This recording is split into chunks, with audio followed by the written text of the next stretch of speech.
We have to start from the three dimensions of equality. Okay, after considering what kind of social differences are unacceptable, we need to ask what are the different dimensions of equality, that we may pursue or seek to achieve in society. While identifying different kinds of inequalities that exist in society, various thinkers and ideologies have highlighted three main dimensions of equality, which are namely political, social, and economical.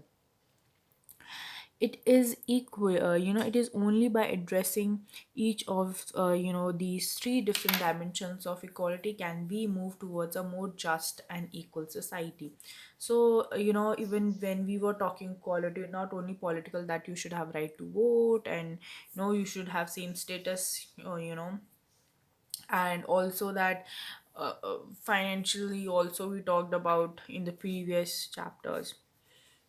So that's what we want in a just and equal society. Let's talk about the political equality. In democratic societies, political equality would normally include being, you know having equal citizenship to all the members of the state. So granting equal citizenship, here we're talking about, as you will read in chapter on citizenship, equal citizenship brings with it certain basic rights. Let me see if it's the focus.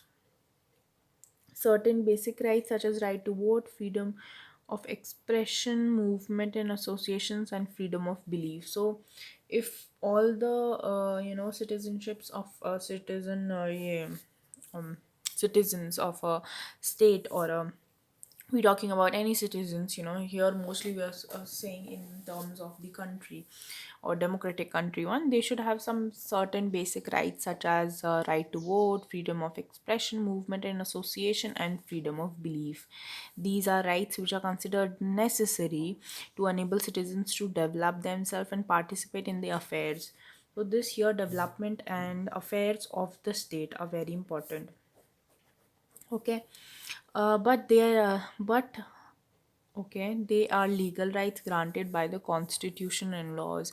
Even we've seen how constitutionally we've been given certain rights to vote, that any individual, any adult that is above the age of who attains the age of 18 and is above that, is has the right to vote.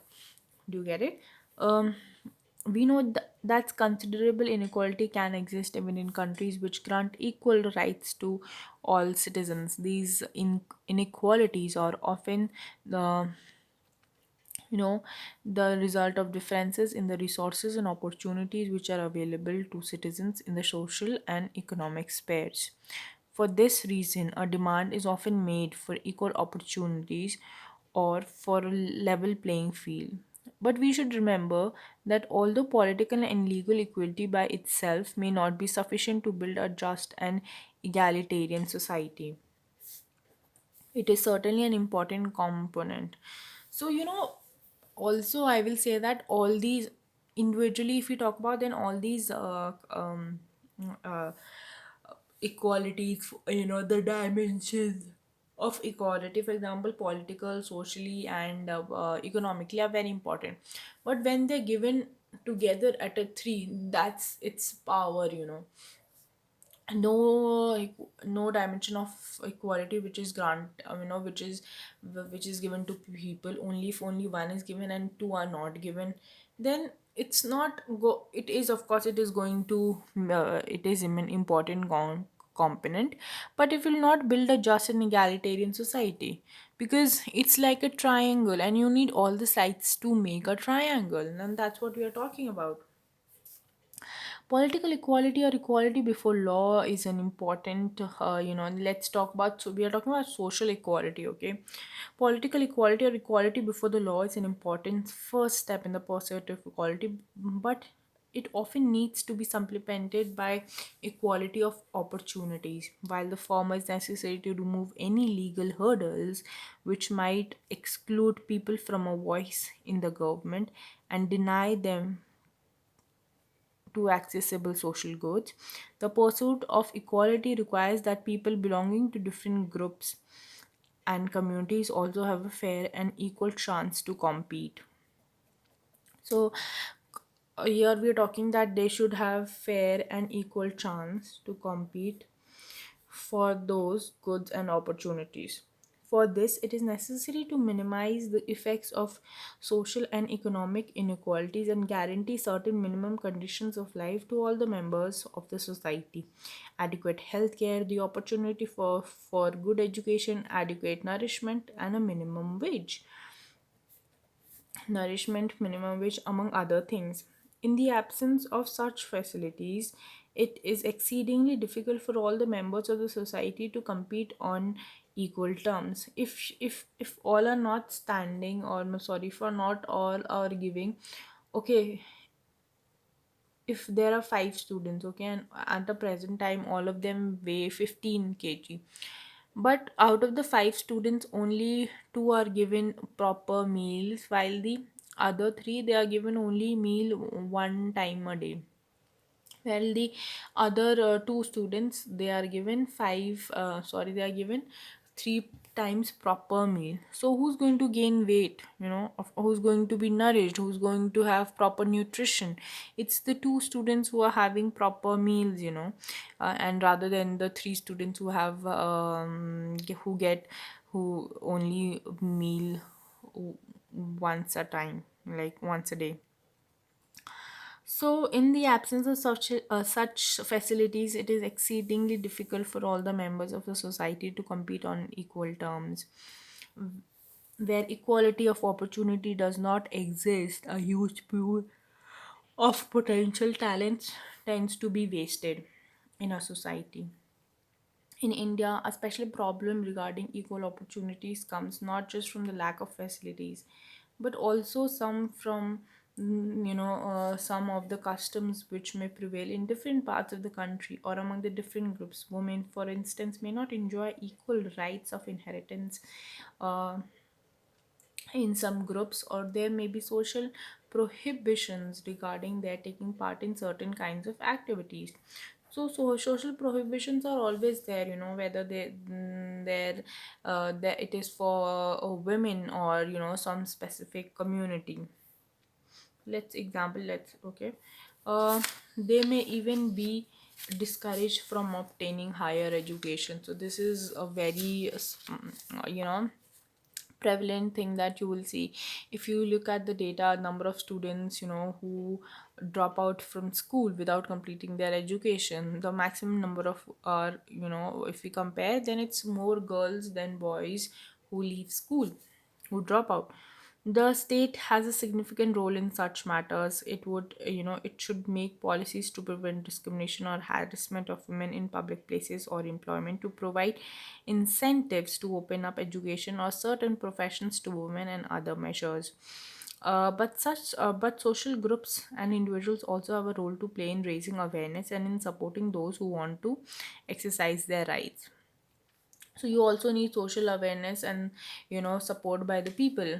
Other than that, okay, there have to be policies which can make a difference, because if there is something which is guaranteed legally, constitutionally, we are seeing it again and again, the importance of things which are given to us constitutionally, right to vote. Nobody can question that. And second, you'll also have an enforcement agency on the background, to support if that is not fulfilled. So let's look at, for example, here let's look at the inequalities in education. uh, are the differences in educational attainment of different communities depicted in the table below significant? Could these differences have taken place just by chance, or do these differences point to the working of the caste system? Which factor other than the caste system do you see at work here? Caste, community, inequalities in higher education in urban India. So just look at the graduates per thousand persons, how many graduates, out of the thousand, if there are thousand graduates, Then if we divide them and see them, from which background do you come from, you will see that the Hindu upper caste, yeah, is, they are 253, and other religions 231, 6 250, Christians 235, scheduled tribe 109, Hindu OBC 86, Muslim 61, scheduled caste 47. So okay, and that's what we are talking about, that how many people are. This is the same thing if we talk about representation also. If we talk about in representation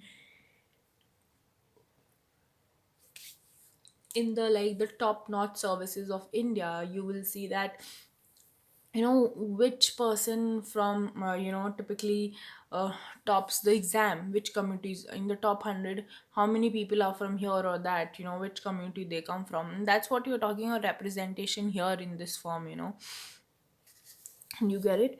And source is National Sample Survey Organization 55th round. This was taken in 1990, 2000, 1999, and 2000. Okay, then we talk about economic equality. Okay, of course, if we talk at the simplest level, we would say that the economic inequality exists in society. If there was, if there are significant differences in wealth, property of income between individuals and classes, one way of measuring wealth, property, and income. Okay, one way of measuring the degree of economic equality in a society would be to measure the relative difference between the richest and the poorest groups.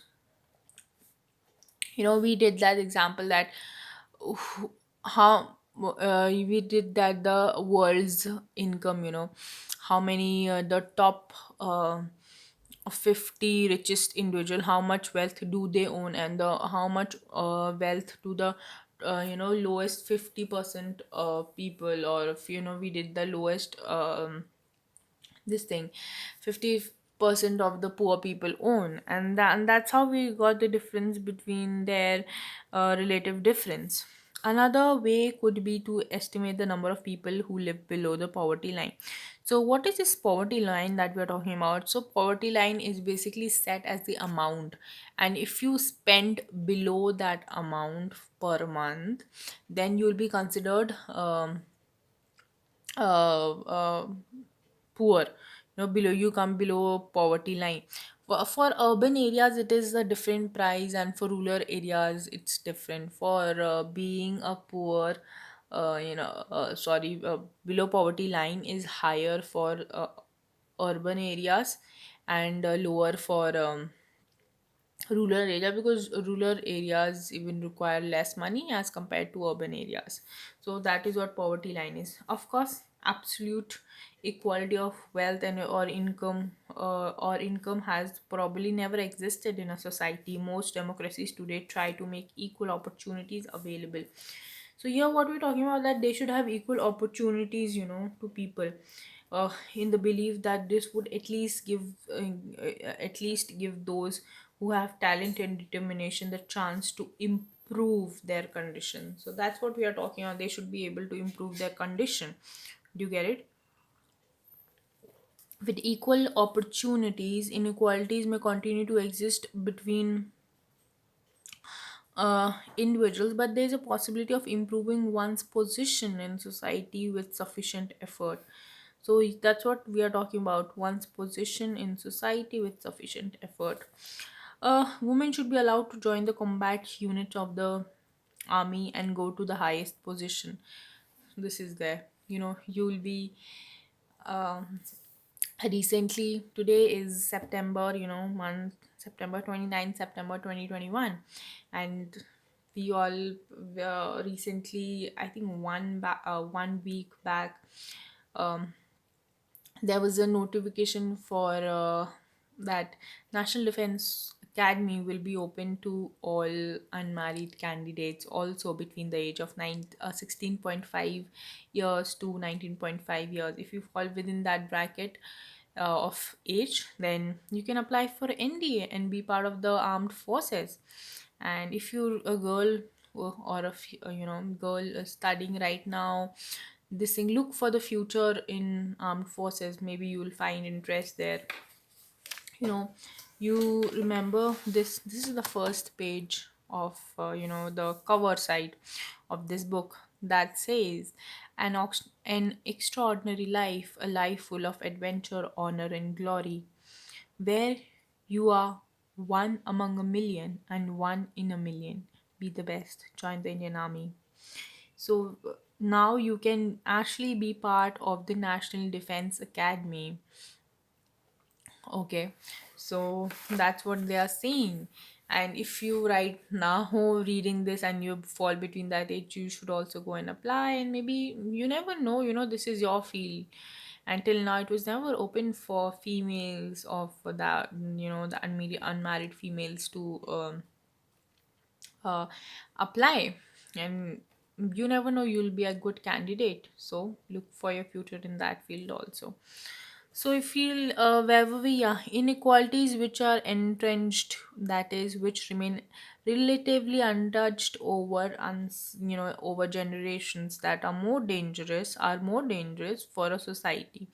In a society, certain classes of people have enjoyed considerable wealth and the power which goes with it.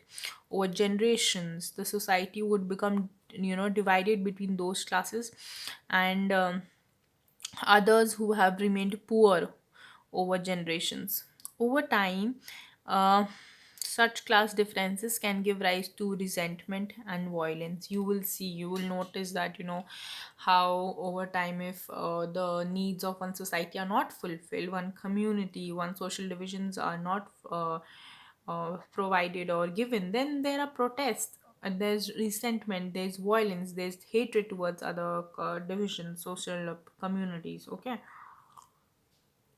because of the power of the because of the power of the wealthy classes is it might prove difficult, you know to reform such a society, to make it more open and egalitarian. So remember these two words, open, just, egalitarian. These are very important concepts. Let's see this thing, racial inequality in the United States. Find out more about racial inequality in the United States. So we already know about the civil war. you know which group or which group or groups in the country suffer from similar inequalities. What kind of policies have been adopted in the USS to reduce this inequality? Is there something to be learned from experience, and can they learn something from our experiences? 1968, minimum wage 35% decrease in real terms. To down, top 20% own 83 percent of all wealth. Income inequality, bottom 20% have no wealth. Just look at the difference. This is what we're talking about, the relative difference of economic inequality. Okay, 1 billion African American men under 40, matlab age here under 40, are behind bars. 13% of the black male adults have lost the right to vote. So this is actually, the Africans, they were taken from Africa across the sea to United States as slaves. And that time slavery was very common. And this you will read, I think you'll read in other world history, how slavery was removed and everything. And how slavery came to an end, and you'll study the different aspects of slavery also. Okay, and it's very important to study all these cases and everything, because it lets you know about our past. Because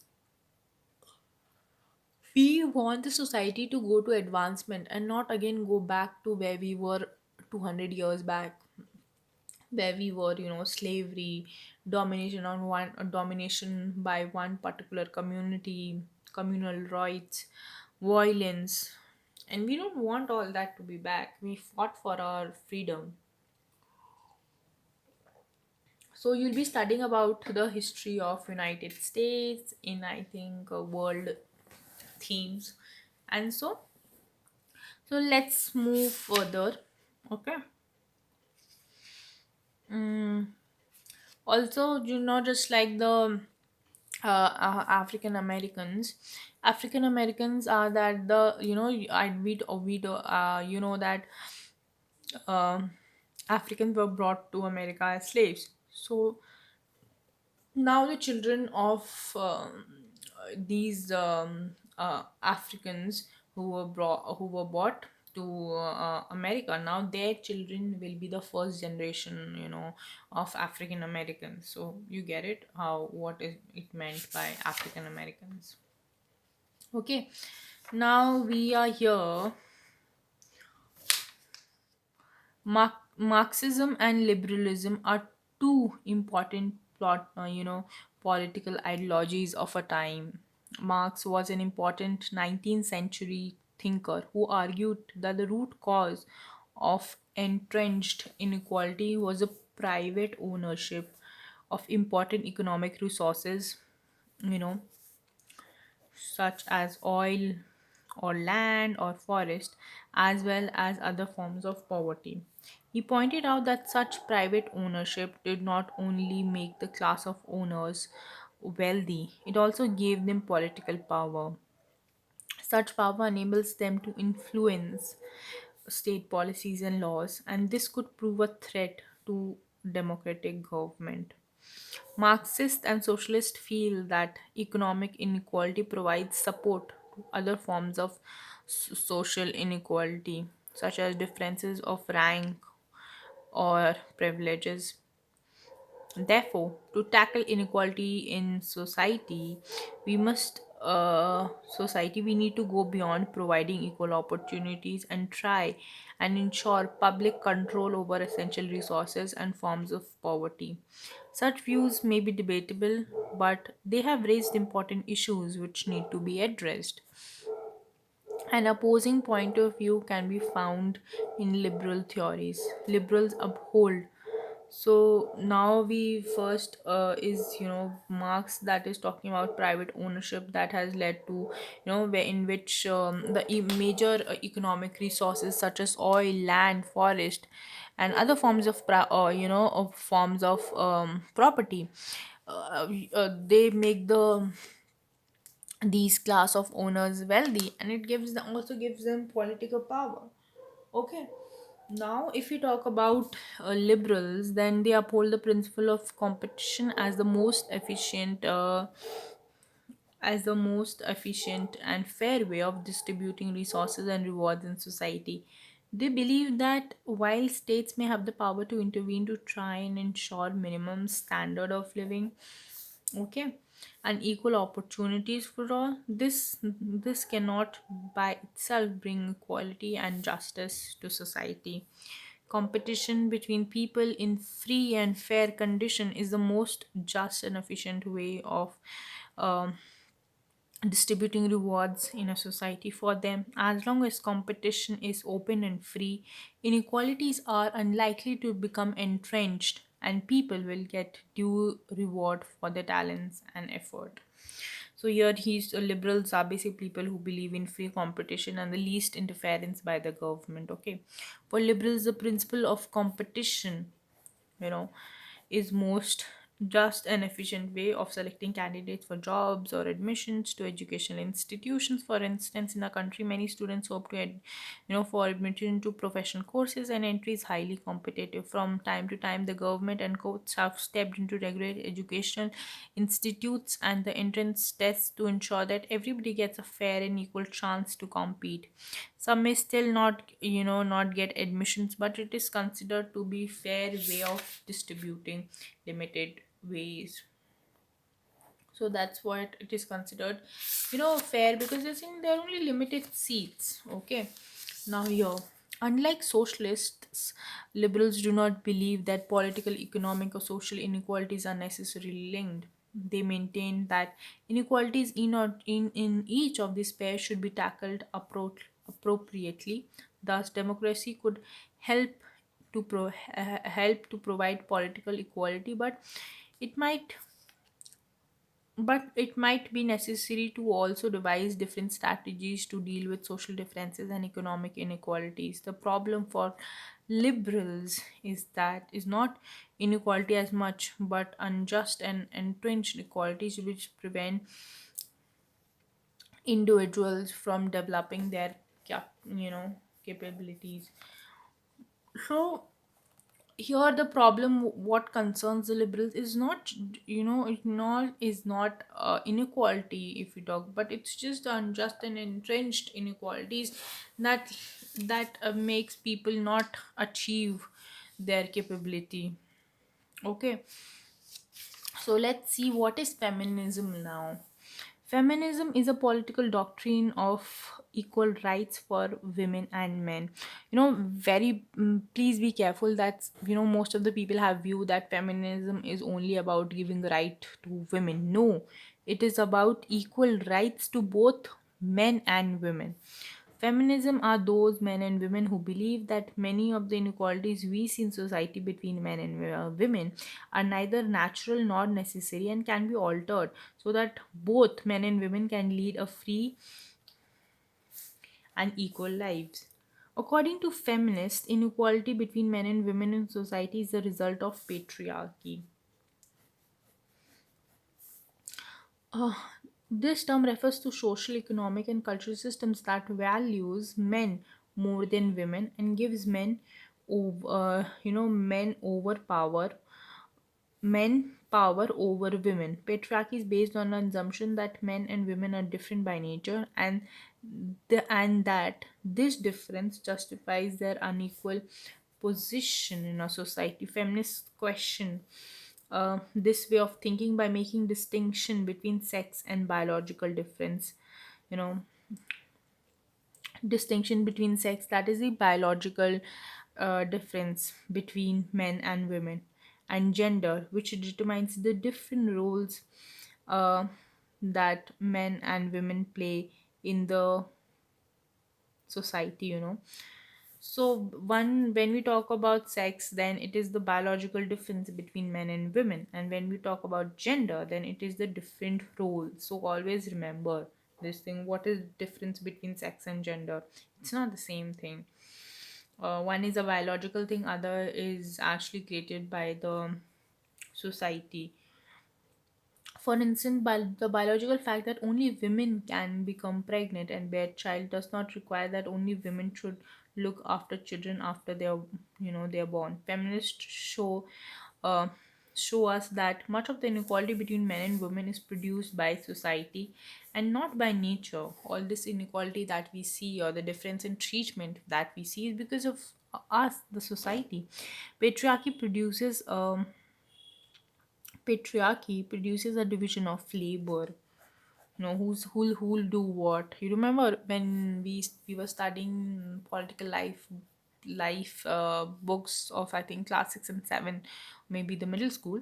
Then we always heard that men do not cry, boys do not cry, and how girls or females are restricted to going outside after 10 o'clock, and these all are, and who should look after the household work, the division of labor, by which women are supposed to be responsible for private and domestic matters while men are responsible for work in the public domain. Feminists question this distinction by pointing out the fact that most women are also active in the public domain. You know,